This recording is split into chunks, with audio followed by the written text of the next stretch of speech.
Welcome back for my final daily report market analysis video with me, Richard Perry, market analyst at Hantec on Wednesday 4th of December.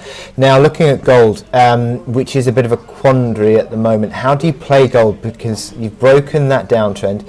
You've seen a sharp move higher yesterday, testing the 1480 overhead supply area. You had an earlier breakout above that 1480 level. Actually then the news reports were suggesting that possibly China and US are moving towards a phase one agreement, and you've seen gold sharply retracing that move. It actually fell $11 in the space of just a few minutes on gold and retraced back underneath 1480. So on a technical basis, you'd say that 1480, that sort of area of overhead resistance and overhead supply, is still an issue for gold. 1480 to 1484, you'd say that is resistance now.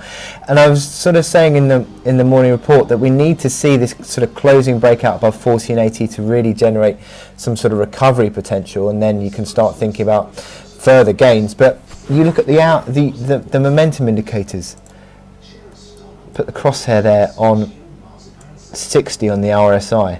That's capped the rally in September, capped the rally in November, late October, and at the moment we're just in the mid-50s. So this has been a rally, but is it just simply counter to the trend lower of lower highs and lower lows?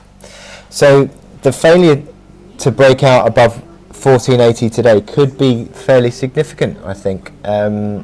At the moment, you have to be a little bit cautious as to exactly how to play gold, because obviously news flow surrounding the trade dispute is ongoing and very mixed, by all accounts.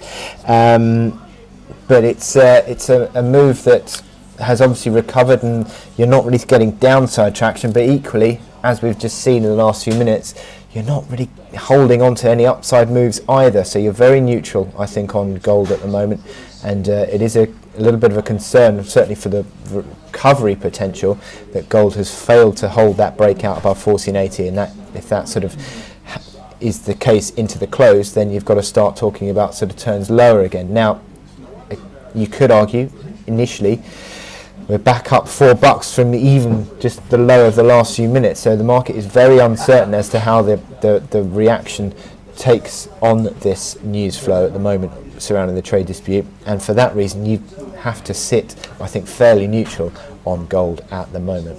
So with that in mind, I wish you good luck in your trading today. Click here to subscribe to our analysis videos and go to our website to sign up for our webinars.